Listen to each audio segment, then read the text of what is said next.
തിരക്കേറിയ ജീവിതത്തിനിടയിൽ നിന്ന് ഞാൻ സമാധാനം തേടുകയാണ്.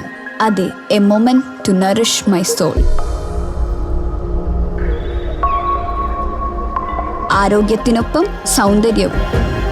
സമഗ്രമായ ആരോഗ്യത്തിൻ്റെയും സൗന്ദര്യത്തിൻ്റെയും പുതിയ തുടക്കത്തിനായി മട്ടാഞ്ചേരിയിൽ സ്ഥിതി ചെയ്യുന്ന ആയുർസ്പർശ് ആയുർവേദ ഹോസ്പിറ്റൽ നിങ്ങളേവരെയും സ്വാഗതം ചെയ്യുന്നു. ശബരിമല കൊള്ളക്കേസിൽ 2.5 കോടി കള്ളപ്പണ നിക്ഷേപം ആരോപണം വ്യാജമെന്ന് നെടുമ്പറമ്പിൽ ഗ്രൂപ്പ്.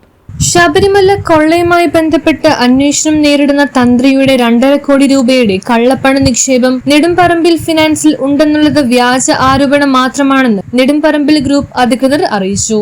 നെടുമ്പറമ്പിൽ ഫിനാൻസ് ഉടമ നാളിതുവരെ തന്ത്രിയെയോ തന്ത്രി കുടുംബാംഗങ്ങളെയോ നേരിൽ കാണുകയോ ഏതെങ്കിലും തരത്തിലുള്ള സാമ്പത്തിക വ്യാപാര ഇടപാടുകളോ നടത്തിയിട്ടില്ല.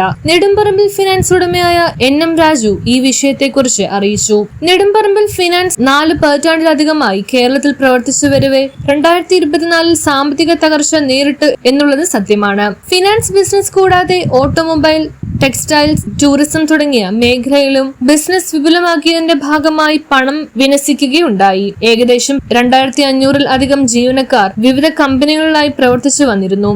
നെടുമ്പറമ്പിൽ ഫിനാൻസ് അല്ലെങ്കിൽ NCS ഗ്രൂപ്പ് എന്ന് പറയുന്ന വിവിധ സ്ഥാപനങ്ങൾ നടത്തി വന്നിരുന്ന ഒരു വ്യക്തിയാണ്.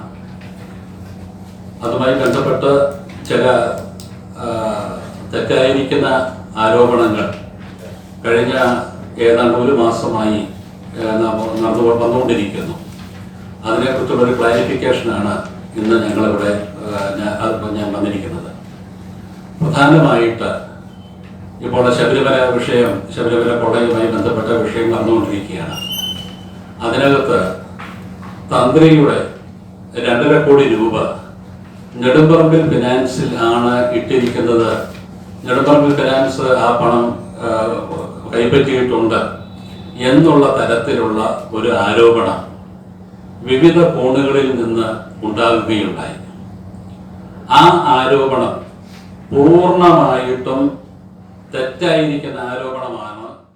മികച്ച ശമ്പളവും മറ്റു പാക്കേജുകളും കോവിഡ് കാലത്ത് ഉൾപ്പെടെ മുടങ്ങാതെ ജീവനക്കാർക്ക് നൽകി വന്നിരുന്നു. എന്നാൽ ഈ ബിസിനസ് മേഖലയിൽ നിന്ന് ഗണ്യമായിരിക്കുന്ന സാമ്പത്തിക നഷ്ടം ഉണ്ടായതാണ് കമ്പനി തകർച്ചയിലേക്ക് നീങ്ങുവാനുള്ള ഒരു കാരണം.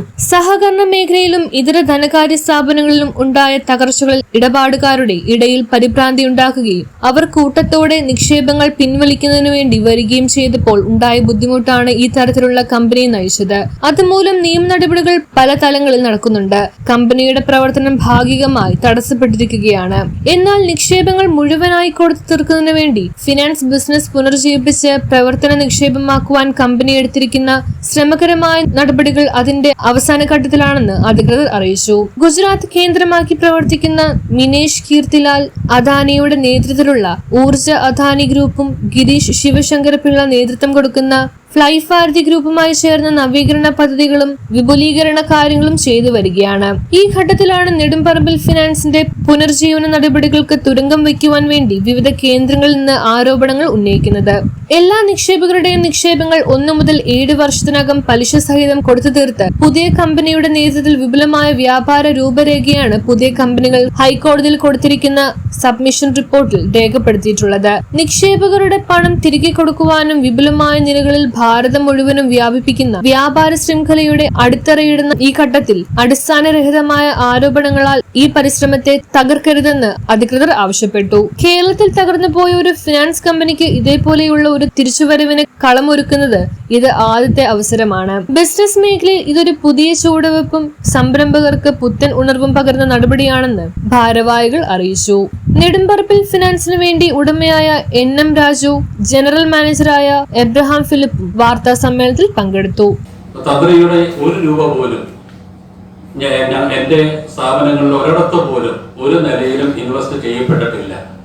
2, തന്ത്രിയെയോ തന്ത്രിയുടെ കുടുംബാംഗങ്ങളായിരിക്കുന്ന ആരെയും എന്റെ ഇത്രയും കാലത്തെ ജീവിതയാത്രയിൽ ഞാൻ കണ്ടുമുട്ടുകയോ അവരുമായിട്ട് സംസാരിക്കുകയോ അവരുടെ വീടുകളിൽ പോവുകയോ അവരുമായിട്ട് യാതൊരു വിധമായിരിക്കുന്ന സാമ്പത്തിക ഇടപാടുകളോ മറ്റ് യാതൊരു ഇടപാടും ഉണ്ടായിട്ടില്ല. ഞാൻ അവരുടെ ജീവിതത്തിൽ ഇന്ന് വരെ കണ്ടു. News bureau, Kochi.